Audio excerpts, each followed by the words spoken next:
Hello दोस्तों, मैं हूं नीरज और आप देख रहे हैं स्टडी कॉमर्स। और आज हम इस वीडियो में पढ़ने वाले हैं मार्केट सेगमेंटेशन के बारे में। आप मुझे इंस्टाग्राम पे भी फॉलो कर सकते हैं, मेरी आईडी है नीरज पांडे ऑफिशियल। आप मेरे वीडियो से रिलेटेड कोई भी क्वेरीज यहाँ पूछ सकते हैं। आप हमारे लेक्चर्स के फ्री पीडीएफ डाउनलोड कर सकते हैं। आपको सिर्फ टेलीग्राम पे सर्च करना है स्टडी कॉमर्स विदाउट स्पेस, या आप इस QR कोड को भी स्कैन करके हमें ज्वाइन कर सकते हैं और फ्री PDF डाउनलोड कर सकते हैं। आज हम इस वीडियो में STP अप्रोच पढ़ने वाले हैं। STP अप्रोच जो है वो मार्केटिंग मैनेजमेंट का one of the most important topics है, one of the most important concept है जो आपके NTA नेट में पूछा जाता है और जो MBA स्टूडेंट हैं उनके लिए भी बहुत इंपॉर्टेंट टॉपिक है। तो यहाँ पे S for segmentation, T for targeting और P फॉर पोजिशनिंग। तो आज हम इस वीडियो में सेगमेंटेशन के बारे में डिस्कस करने वाले हैं। सबसे पहले जानते हैं मार्केट सेगमेंटेशन क्या है। तो जब हम टोटल मार्केट को छोटे छोटे सेगमेंट्स में डिवाइड करते हैं तो उसको हम मार्केट सेगमेंटेशन कहते हैं। जब हम टोटल मार्केट को छोटे छोटे सेगमेंट्स में डिवाइड करते हैं तो उसको हम मार्केट सेगमेंटेशन कहते हैं। और ये जो हम टोटल मार्केट को जो अलग अलग सेगमेंट में डिवाइड कर रहे हैं या बांट रहे हैं, ये होगा कुछ कॉमन कैरेक्टरिस्टिक्स के बेस पे होगा। तो जब मैं मार्केट कहता हूँ तो यहाँ पे आपको जानना होगा कि अ ग्रुप ऑफ कंज्यूमर, इनको हम मार्केट कहते हैं। अ ग्रुप ऑफ कंज्यूमर को हम मार्केट कहते हैं। यानी जब टोटल मार्केट को जब हम अलग अलग सेगमेंट्स में डिवाइड करते हैं तो उसको हम मार्केट सेगमेंटेशन कहते हैं। फॉर एग्जांपल, अगर आप मॉल में जाते हो तो आप देखते हो कि जो कपड़े की जो दुकानें होती हैं वो अलग अलग सेगमेंट में डिवाइड होती हैं। बच्चों के लिए, बड़ों के लिए, मेल के लिए, फीमेल के लिए, सबके लिए अलग अलग सेगमेंट में डिवाइड होता है। फॉर एग्जांपल, फर्स्ट क्राई क्या है? एक छोटे बच्चों के लिए एक अलग सेगमेंट है। तो ये क्या होगा? इसको हम मार्केट सेगमेंटेशन कहते हैं। तो अगर सिंपल टर्म्स में बात करें तो मार्केट सेगमेंटेशन क्या है? एक एक्टिविटी या प्रोसेस है। ध्यान रखिएगा कि मार्केट सेगमेंटेशन क्या है? एक एक्टिविटी या प्रोसेस है जिसके अंतर्गत हम ब्रॉड कंज्यूमर को सब ग्रुप्स में बांटते हैं, डिवाइड करते हैं based on some common characteristics. ये कॉमन कैरेक्टरिस्टिक्स कुछ भी हो सकता है। फॉर एग्जांपल, आपका टेस्ट, प्रेफरेंस या फिर आपकी इनकम, कुछ भी हो सकता है। मार्केट सेगमेंटेशन को हम मार्केट सेग्रीगेशन भी कहते हैं। सेग्रीगेशन का मतलब होता है पृथकीकरण, यानी सेपरेट करना, अलग करना। तो इसको हम मार्केट सेगमेंटेशन कहते हैं। मार्केट सेगमेंटेशन को हिंदी में हम बाजार विभक्तिकरण भी कहते हैं। मार्केट सेगमेंटेशन के अंतर्गत हम हेट्रोजीनियस मार्केट को होमोजीनियस मार्केट में डिवाइड करते हैं। मार्केट सेगमेंटेशन के अंतर्गत जो भी हेट्रोजीनियस मार्केट होता है उसको हम होमोजीनियस मार्केट में डिवाइड करते हैं। हेट्रोजीनियस मार्केट का मतलब है डिफरेंट। हेट्रोजीनियस का मतलब होता है डिफरेंट, होमोजीनियस का मतलब होता है सेम। यानी जैसे मैंने आपको बताया कि आपके फैमिली में टोटल जो भी लोग होंगे, मेल, फीमेल, चाइल्ड, ओल्ड, जितने भी लोग हैं वो क्या है? हेट्रोजीनियस है। यानी सबकी जो नीड एंड वांट्स हैं वो अलग अलग हैं। लेकिन अगर इनको हम एक होमोजीनियस कैटेगरी में डिफाइन कर दें, फॉर एग्जांपल बच्चों के लिए अलग, मेल के लिए अलग, फीमेल के लिए अलग, तो ये क्या होगा? एक होमोजीनियस मार्केट हो जाएगा। तो फॉर एग्जांपल, एक कार बनाने वाली कंपनी है, वो मार्केट को अगर फॉर एग्जांपल इनकम के बेसिस पे, अगर इनकम के बेसिस पे अलग अलग कैटेगरी में, अलग अलग सब ग्रुप में डिफाइन करती है तो वो क्या होगा? मार्केट सेगमेंटेशन होगा। इनकम के बेसिस पे मान लीजिए हाई इनकम ग्रुप डिफाइन करती है, या मीडियम इनकम ग्रुप, या लो इनकम ग्रुप। तो ये क्या है? ये मार्केट सेगमेंटेशन होगा। तो मार्केट सेगमेंटेशन के अंतर्गत जो भी कंपनियां होती हैं वो लार्ज हेट्रोजीनियस मार्केट को छोटे छोटे सेगमेंट्स में डिफाइन करती हैं ताकि वो कंज्यूमर को एफिशिएंटली और इफेक्टिवली गुड्स और सर्विसेज प्रोवाइड कर सकें। मार्केट सेगमेंटेशन के अंतर्गत हम 4 इंपॉर्टेंट सेगमेंटेशन टॉपिक के बारे में डिस्कस करने वाले हैं। पहला है कैसे हम कंज्यूमर मार्केट को अलग अलग सेगमेंट में बांट सकते हैं। दूसरा है कैसे हम बिजनेस मार्केट को अलग अलग सेगमेंट में बांट सकते हैं। तीसरा है कैसे हम इंटरनेशनल मार्केट को कैसे अलग अलग सेगमेंट में बांट सकते हैं। और एक इफेक्टिव सेगमेंटेशन के लिए किन किन चीज़ों की आवश्यकता है, रिक्वायरमेंट है, इसको भी हम डिस्कस करने वाले हैं। आगे बढ़ने से पहले ये जान लेते हैं कि मार्केट सेगमेंट और मार्केट सेगमेंटेशन में क्या अंतर है। मार्केट सेगमेंट, जैसे नाम ही पता है कि सेगमेंट का मतलब है सब ग्रुप। तो मार्केट सेगमेंट क्या है? कंज्यूमर का एक ग्रुप है। जबकि मार्केट सेगमेंटेशन क्या है? एक प्रोसेस है जिसके अंतर्गत हम इन ग्रुप्स को क्रिएट करते हैं। अब आइए जानते हैं कि मार्केट सेगमेंटेशन का ऑब्जेक्टिव क्या है। तो मार्केट सेगमेंटेशन का ओवरऑल जो ऑब्जेक्टिव है वो ये है कि हाई यील्ड सेगमेंट को हम आइडेंटिफाई करें। यहाँ पे यील्ड का मतलब है इनकम, यानी कि उन सेगमेंट को हमको आइडेंटिफाई करना है जो मोस्ट प्रॉफिटेबल हों, ताकि जो भी मार्केटर है उनकी ओर ज़्यादा ध्यान दे सके, ज़्यादा अटेंशन दे सके और उनको गुड्स एंड सर्विसेज प्रोवाइड कर सकें। तो सबसे पहले हम देखते हैं कि कैसे हम कंज्यूमर मार्केट को अलग अलग सेगमेंट में बांट सकते हैं। तो कंज्यूमर मार्केट को हम 4 अलग अलग आधारों पे बांट सकते हैं। पहला है जियोग्राफिक, दूसरा है डेमोग्राफिक, तीसरा है साइकोग्राफिक, चौथा है बिहेवियरल। तो यहाँ पे चारों सेगमेंटेशन वेरिएबल दिए गए हैं और उसके कुछ एग्जांपल्स दिए गए हैं। पहला है जियोग्राफिक, यानी भौगोलिक आधार पे। जब हम एरिया के आधार पे मार्केट को अलग अलग सेगमेंट में डिवाइड करते हैं तो उसको हम जियोग्राफिकल सेगमेंटेशन कहते हैं। फॉर एग्जांपल नेशंस, रीजन, जैसे आप न्यूज़ सुनते होंगे तो ईस्ट, वेस्ट, नॉर्थ, साउथ, ये जो है अलग अलग रीजन है। तो रीजन के आधार पे भी हम मार्केट को अलग अलग भागों में बांट सकते हैं। स्टेट के आधार पे जैसे यूपी, एमपी, कर्नाटका, अलग अलग स्टेट, जिस स्टेट में भी आप रहते हैं उनके आधारों पे भी किया जा सकता है। कंट्रीज़ के बेसिस पे भी किया जा सकता है, सिटीज़ के बेसिस पे भी किया जा सकता है, इवन नेबरहुड के आधार पे भी डिफाइन किया जा सकता है। इसके अलावा पॉपुलेशन डेंसिटी के आधार पे भी किया जा सकता है, जैसे अर्बन, सब अर्बन और रूरल। क्लाइमेट के बेसिस पे भी किया जा सकता है। दूसरा है डेमोग्राफिक, यानी जनसंख्या संबंधी, which is related to population, जो पॉपुलेशन है उससे संबंधित। तो डेमोग्राफिक बेसिस पे भी हम मार्केट को अलग अलग सेगमेंट में बांट सकते हैं। जैसे पॉपुलेशन जो है, वहाँ के लोगों की एज मैक्सिमम क्या है, जैसे इंडिया में जो ज़्यादातर जो पॉपुलेशन है वो यंग एज है।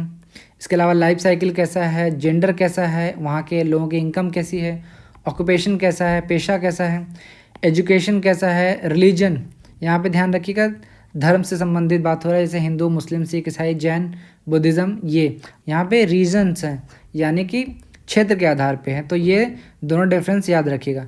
एथनिसिटी है यानी रेस है, जनरेशन है। नेक्स्ट है साइकोग्राफिक, यानी कि मनोवैज्ञानिक, which is related to personality of a person.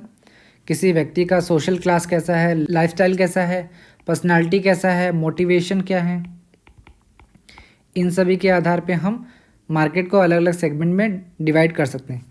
आखिरी है बिहेवियरल। बिहेवियर के आधार पे यानी व्यवहार के आधार पे भी हम मार्केट को अलग अलग सेगमेंट में बांट सकते हैं। जैसे व्यवहार, ओकेजन्स पे किस तरीके से कंज्यूमर व्यवहार करते हैं, बेनिफिट्स को देखते हुए किस तरीके से कंज्यूमर का बिहेवियर होता है, कंज्यूमर का यूज़र स्टेटस कैसा है, यूजेज रेट कैसा है, लॉयल्टी स्टेटस कैसा है, इनके आधार पर भी हम मार्केट को अलग अलग सेगमेंट में डिवाइड कर सकते हैं।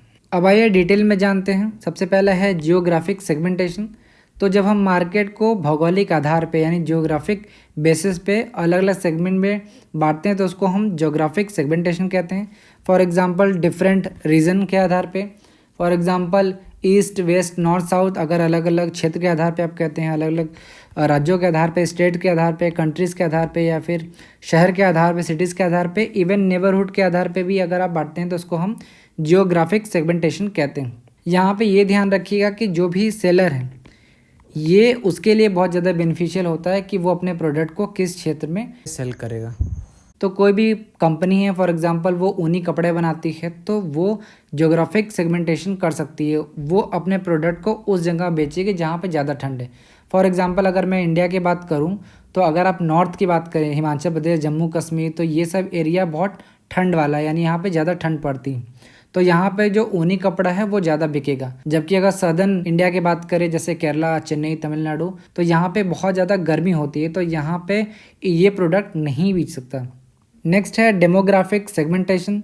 तो जब हम मार्केट को उसके डेमोग्राफिक के बेसिस पे यानी पॉपुलेशन के बेसिस पे जब हम उसको अलग अलग सेगमेंट में बांटते हैं तो उसको हम डेमोग्राफिक सेगमेंटेशन कहते हैं। इसके अंतर्गत कुछ वेरिएबल्स को ध्यान में रखते हैं, जैसे age, life cycle, gender, income, occupation, education, religion, ethnicity और जनरेशन। फॉर एग्जांपल अगर हम इनकम की बात करें तो इनकम क्या है, एक कंज्यूमर की परचेजिंग पावर को दिखाता है। तो अगर हम कंज्यूमर के उसके परचेजिंग पावर के आधार पर अलग अलग इनकम ग्रुप के आधार पे अगर हम बांटें तो उसको हम डेमोग्राफिक सेगमेंटेशन कहेंगे। इसी तरीके से अगर हम ऑक्यूपेशन को ध्यान रखें यानी पेशे के आधार पे अगर हम मार्केट को अलग अलग सेगमेंट्स में बांटें तो उसको हम डेमोग्राफिक सेगमेंटेशन कहेंगे। यहाँ पे हम ऑक्यूपेशन यानी पेशे को अलग अलग आधार पे क्यों बांट रहे हैं, क्योंकि हम ये जानते हैं कि अलग अलग जो ऑक्यूपेशन है जैसे डॉक्टर, टीचर, इंजीनियर, लॉयर, तो इन सब व्यक्तियों का जो रहन सहन है, सोचने का तरीका है, पैसे खर्च करने का जो तरीका है, ये सब अलग होता है।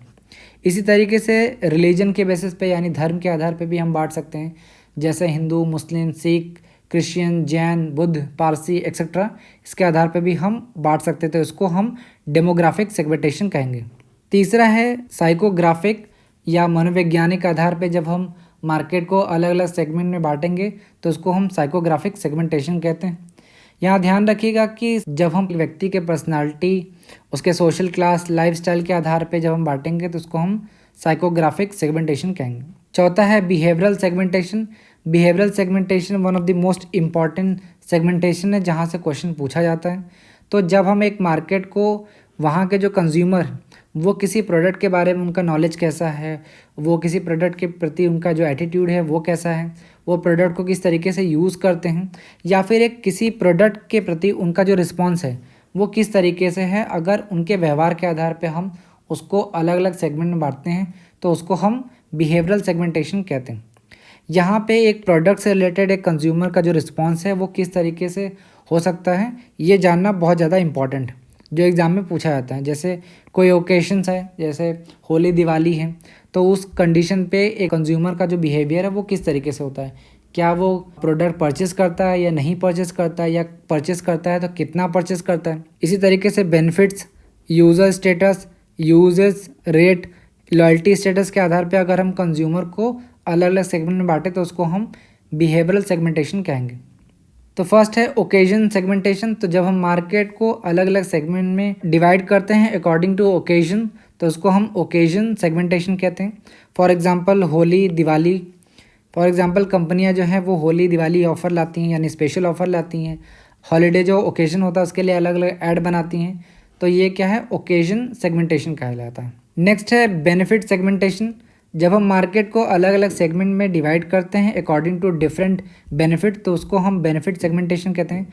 फॉर एग्जांपल जिलेट, जो कि एक रेज़र बनाने वाली कंपनी है, इसने महिलाओं के लिए 4 अलग अलग तरीके के बेनिफिट सेगमेंट्स को डिफाइन किया है। पहला है परफेक्ट शेप सीकर। ऐसी महिलाएं जो क्लोज शेप चाहती हैं, यानी एकदम क्लीन शेप चाहती हैं, इनके लिए जिलेट ने वीनस इम्ब्रेस बनाया। दूसरा है इजी सीकर्स, यानी कि ऐसी महिलाएं जो फास्ट और कन्वीनियंट शेप चाहती हूँ, उसके लिए जिलेट ने वीनस ब्रिज बनाया। और तीसरा है स्किन पैम्परर्स, यानी कि ऐसी महिलाएं जो इजी ऑन स्किन चाहती है, वो नहीं चाहती हैं कि कुछ कट पिट हो, ब्लड आए, तो जो इजी ऑन स्किन जो डिमांड है उसके लिए जिलेट ने द वेनिस डिवाइन बनाया। और चौथा था प्रैग्मेटिक फंक्शनलिस्ट, यानी कि ऐसे कंज्यूमर के लिए जो बेसिक शेप चाहते हो, यानी कि कम दाम में वो नॉर्मल शेप चाहते हो, तो उसके लिए जिलेट ने सिंपली वेनिस बनाया। तो आपने ये देखा कि अलग अलग बेनिफिट्स जैसे क्लोज शेप या फास्ट एंड कन्वीनियंट शेप या फिर इजी ऑन स्किन या फिर basic shape at affordable price, अलग अलग जो बेनिफिट जो मिल रहे थे उनके अलग अलग सेगमेंट्स के आधार पे मार्केट को डिफाइन किया गया। तो यहाँ पे जिलेट ने अलग अलग वेनिस जो रेज़र है वो ईच सेगमेंट, अलग अलग सेगमेंट के लिए बनाया, तो उसको हम बेनिफिट सेगमेंटेशन कहते हैं।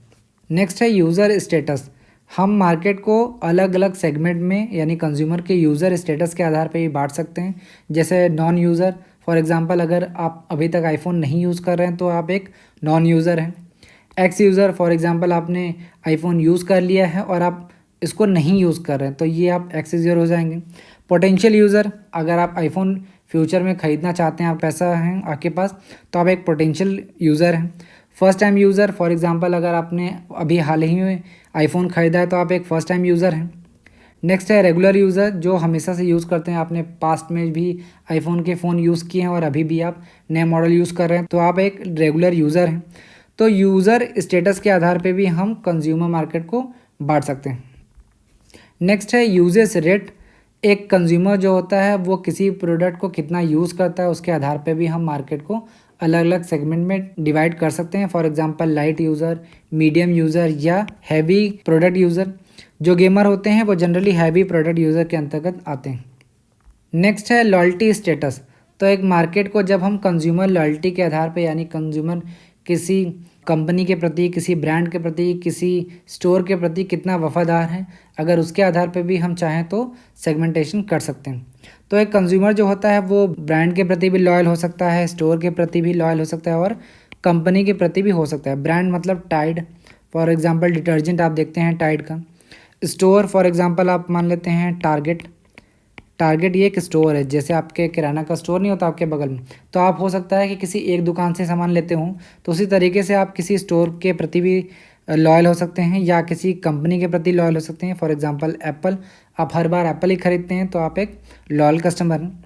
यहाँ पे ध्यान रखिएगा कि जो बायर हैं उनको जो डिग्री ऑफ लॉयल्टी, यानी वो कितने वफादार हैं, कितने लॉयल हैं एक ब्रांड के प्रति, एक कंपनी के प्रति, एक स्टोर के प्रति, इसके आधार पे भी हम मार्केट को अलग अलग सेगमेंट में डिवाइड कर सकते हैं। जैसे कम्प्लीटली लॉयल, कुछ कंज्यूमर जो होते हैं वो पूरी तरीके से लॉयल होते हैं, वफादार होते हैं, वो हमेशा वन ब्रांड को प्रेफर करते हैं। जैसे आईफोन यूज़र जो होते हैं वो एक बार आईफोन यूज़ करने के बाद हर बार आईफोन ही यूज़ करते हैं, तो ऐसे लोगों को हम ये कहते हैं कि वो कम्प्लीटली लॉयल कंज्यूमर हैं और वो हमेशा जब भी वो नया प्रोडक्ट खरीदते हैं तो वो दूसरों को बताने के लिए एक्साइटेड होते हैं। उसको हम मैक हेड्स कहते हैं या मैकोलाइट्स कहते हैं। दूसरे तरीके के जो कंज्यूमर होते हैं वो थोड़े बहुत लॉयल होते हैं, जैसे वो एक टाइम पे 2 या 3 ब्रांड्स को यूज़ करते हैं। तीसरे होते हैं जो बिल्कुल लॉयल नहीं होते, यानी वो हमेशा कुछ नया चाहते हैं कंपनियों से और जो भी प्रोडक्ट सेल पे होता है, जो भी ऑन सेल होता है उसी को वो खरीदते हैं, वो किसी भी ब्रांड के प्रति लॉयल नहीं होते। अभी तक हमने पढ़ा कि कैसे हम कंज्यूमर मार्केट को अलग अलग सेगमेंट में बांट सकते हैं। अब हम देखते हैं कैसे हम बिज़नेस मार्केट को अलग अलग सेगमेंट में बांट सकते हैं। तो कंज्यूमर मार्केट की तरह हम बिज़नेस मार्केट को भी जियोग्राफिक बेसिस पे, डेमोग्राफिक बेसिस पे या फिर बेनिफिट्स के आधार पे भी हम बांट सकते हैं। इसके अलावा customer operating characteristics, purchasing approach या सिचुएशनल फैक्टर के आधार पे और पर्सनल कैरेक्टरिस्टिक्स के आधार पे भी हम बिजनेस मार्केट को अलग अलग सेगमेंट में बांट सकते हैं। फॉर एग्जांपल एक कंपनी है स्टील केस, जो कि एक ऑफिस फर्नीचर बनाने वाली कंपनी है, वो मार्केट को, कंज्यूमर को 7 सेगमेंट में बांटती है, जैसे bio sciences, higher education, US and Canadian government, state and local government, health care, professional services and retail banking. तो ये कंपनी क्या करती है कि वो अपने कस्टमर को यानी बिजनेस मार्केट को अलग अलग कैटेगरी में डिवाइड करती है। फॉर एग्जांपल हायर एजुकेशन में किस तरीके के ऑफिस फर्नीचर की ज़रूरत है, या फिर हॉस्पिटल में किस तरीके की ज़रूरत है, या फिर बैंक में किस तरीके की ज़रूरत है। और ये क्या करती है कि हर क्लाइंट को एक इंडिपेंडेंट तरीके से डील करती है और उसको जिस तरीके का प्रोडक्ट चाहिए उस तरीके का उसको डिलीवर कराती है। तीसरा है सेगमेंटिंग इंटरनेशनल मार्केट्स, या इसको हम इंटरनेशनल सेगमेंटेशन कहते हैं या क्रॉस मार्केट सेगमेंटेशन कहते हैं। तो अभी तक आपने देखा कि देश के अंतर की सेम कैरेक्टरिस्टिक्स के बेसिस पे हम मार्केट को अलग अलग डिफाइन करते हैं। तो यहाँ ज़रूरी नहीं है कि सेम कंट्री के अंदर ही हो, जब अलग अलग कंट्रीज़ यानी डिफरेंट कंट्रीज़ को हम अलग अलग बेसिस पे डिफाइन करेंगे तो उसको हम इंटरनेशनल सेगमेंटेशन कहते हैं। अधिकतर कंट्री इस समय जो ब्रिक्स कंट्री हैं, यानी कि Brazil, Russia, India, China, South Africa, इन कंट्रीज़ को टारगेट करती हैं। तो आज के टाइम पे जो इंटरनेशनल सेगमेंटेशन है ये भी एक इम्पॉर्टेंट सेगमेंटेशन माना जाता है। अब आइए देखते हैं कि एक इफ़ेक्टिव सेगमेंटेशन के लिए किन किन चीज़ों की आवश्यकता है। पहला है मेजरेबल, दूसरा है एक्सेसिबल, तीसरा है सब्सटेंशियल, चौथा है डिफरेंशिएबल, एक्शनेबल। आइए डिटेल में जानते हैं। सबसे पहला है मेजरेबल। तो जब भी हम किसी भी मार्केट को अलग अलग सेगमेंट में बांट रहे हैं तो हमें 3 चीज़ों का ध्यान रखना होगा। पहला साइज़, परचेजिंग पावर, तीसरा प्रॉफिट। यानी कि उस सेगमेंट में जो भी कंज्यूमर का साइज़ है वो हमें पता होना चाहिए, मेजरेबल होना चाहिए, परचेजिंग पावर पता होना चाहिए और प्रॉफिट, उस सेगमेंट से कितना प्रॉफिट होगा ये भी हमें पता होना चाहिए, तभी वो एक इफ़ेक्टिव सेगमेंटेशन माना जाएगा। दूसरा है एक्सेसिबल, यानी कि जो मार्केट को हम अलग अलग सेगमेंट में डिफाइन कर रहे हैं उसको हम इफ़ेक्टिवली तरीके से वहाँ तक पहुँच रहे हैं और उसको सर्विस दे रहे हैं। ऐसा नहीं कि हम अलग अलग मार्केट को अलग अलग सेगमेंट में बांट दिए और बाद में उसको हम सर्व कर ही नहीं पा रहे हैं। तीसरा है सब्सटेंशियल, मार्केट सेगमेंट इतना बड़ा होना चाहिए या इतना प्रॉफिटेबल होना चाहिए कि हम उसको सर्व कर सकें। फॉर एग्जांपल ऑटोमोबाइल्स मैन्युफैक्चरर जो हैं वो कार 6 फीट या 6.5 फीट मैक्सिमम हाइट के लोगों के लिए बनाती हैं। तो फॉर एग्जांपल अगर 7 फीट से अधिक के हाइट के लोग हैं तो अगर उनके लिए एक अलग सेगमेंट बना के अगर कार बनाया जाए तो वो क्या है, वो प्रॉफिटेबल नहीं होगा। क्यों? क्योंकि 7 फीट से अधिक के जो हाइट के लोग हैं वो पूरी दुनिया में बहुत कम है और अलग अलग जियोग्राफिकल लोकेशन में हैं। तो यहाँ पे सब्सटेंशियल का मतलब ये है कि मार्केट सेगमेंट बनाते समय ध्यान रखना चाहिए कि मार्केट जो है वो सेगमेंट जो है वो बड़ा होना चाहिए और साथ ही साथ प्रॉफिटेबल होना चाहिए। ऐसा नहीं हो कि वो सेगमेंट बनाने के बाद प्रॉफिट हो ही ना। चौथा है डिफरेंशिएबल। जब भी हम अलग अलग सेगमेंट बनाते हैं तो वो डिफरेंशिएबल होना चाहिए। फॉर एग्जांपल अगर कोई कंपनी है उसने सॉफ्ट ड्रिंक बनाया, अगर उस सॉफ्ट ड्रिंक को मेन और वीमेन दोनों को पिलाया गया और दोनों ने सेम तरीके से रिस्पॉन्ड किया तो ये एक अलग सेगमेंट नहीं माना जाएगा। यानी कि ज़रूरत है कि दोनों जो मेल और फीमेल हैं दोनों अलग अलग तरीके से उस सेगमेंट को रिएक्ट करें, तभी एक इफ़ेक्टिव सेगमेंटेशन माना जाएगा। नेक्स्ट है एक्शनेबल। जब भी हम कंज्यूमर को अट्रैक्ट करने के लिए और उसको सर्व करने के लिए जब अलग अलग सेगमेंट में बांटते हैं तो उसके लिए हम प्रोग्राम बनाते हैं। तो एक प्रोग्राम जो है वो एक्शनेबल होना चाहिए, यानी उसको हम इम्प्लीमेंट कर सकें। फॉर एग्जांपल एक स्मॉल एयरलाइंस है जिसने 7 मार्केट सेगमेंट डिफाइन किया है, लेकिन जो उसके स्टाफ हैं वो बहुत कम है कि वो इस प्रोग्राम को इम्प्लीमेंट कर सकें। तो जो प्रोग्राम बनाया जाता है जो भी सेगमेंट्स को अट्रैक्ट करने के लिए, सर्व करने के लिए, वो एक्शनेबल होना चाहिए, यानी कि उसको इम्प्लीमेंट किया जा सके। तो ये था मार्केट सेगमेंटेशन। आपको ये वीडियो कैसा लगा कमेंट बॉक्स में ज़रूर बताइएगा।